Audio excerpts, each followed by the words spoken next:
G'day YouTube people, this is a story about how we tried to go for a ride north up to the beach and ended up at a winery in the Swan Valley. Yeah, that was maybe just a little navigational mistake.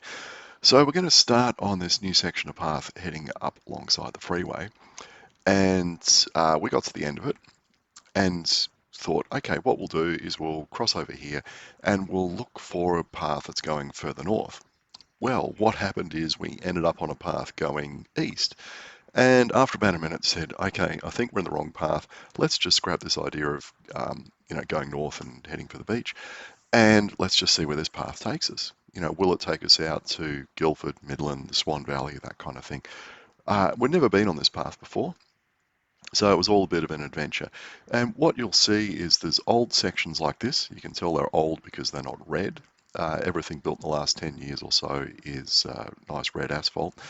And they're also not terribly wide. So it's kind of patchy. Some of the path was obviously, or path, track, trail, was obviously on the road like this, and then it switched back and forth between on the road, on the path. At one point we were thinking about should we be riding out there on the road in the bike lane, and said no, that looks a bit silly because the traffic seemed to be zipping past at about 100 kilometres an hour.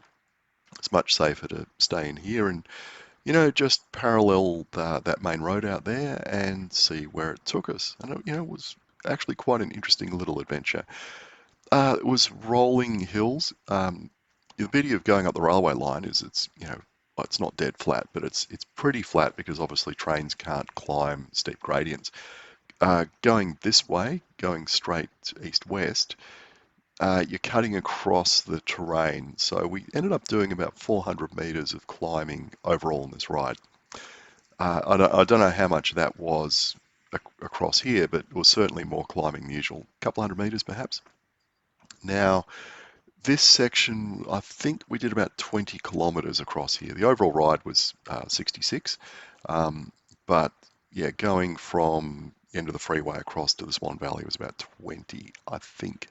And one of the things that we really cursed all the way along here was the lack of signage. And back there, we actually had to do a U-turn because, we got to a T-junction and thought, right, which way do we go? Do we go left or right? And very quickly figured out we were heading in the wrong direction and, back we came. But, I just thought the main reason for showing this is just to show that Perth doesn't have just radial bike routes. And by that I mean obviously routes that radiate out from the CBD in all directions. This one is more of a ring road, I guess you'd call it.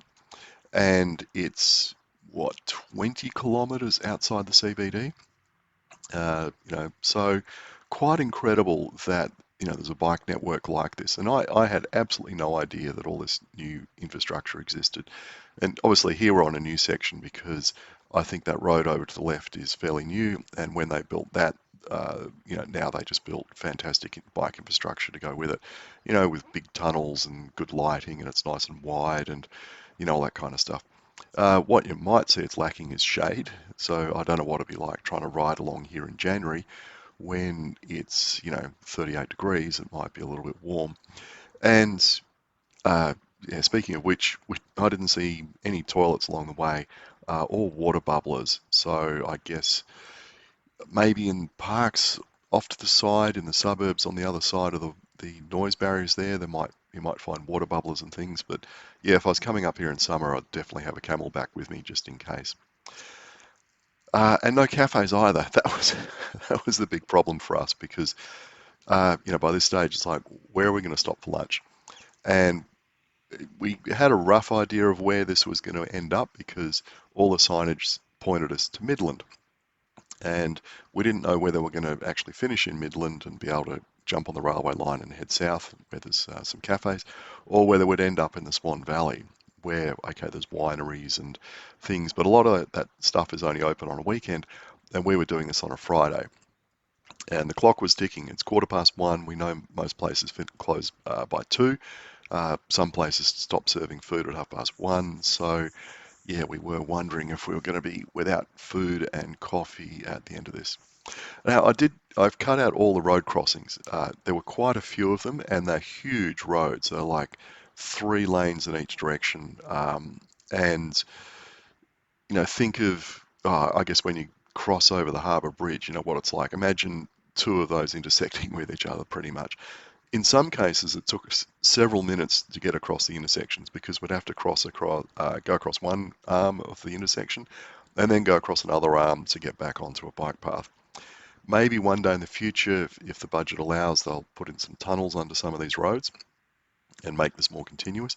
They've certainly done that on the freeway heading south. It's now, you can pretty much get on it and go, I think, all the way to Rockingham without stopping because they've got around to putting tunnels under all the side roads.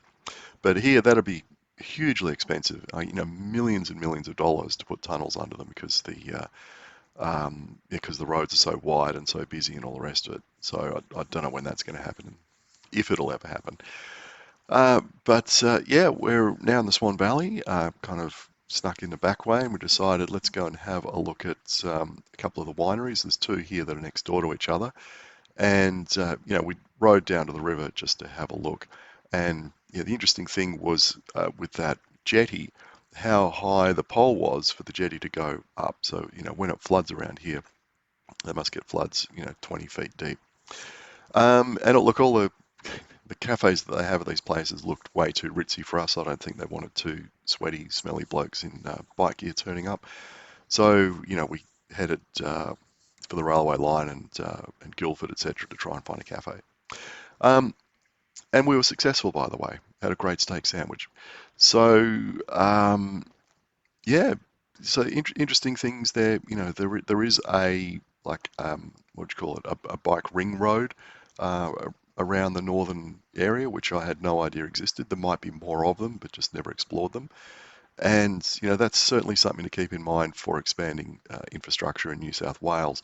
That it's not just paths radiating out from the CBD we want. It's these kind of ring roads like this.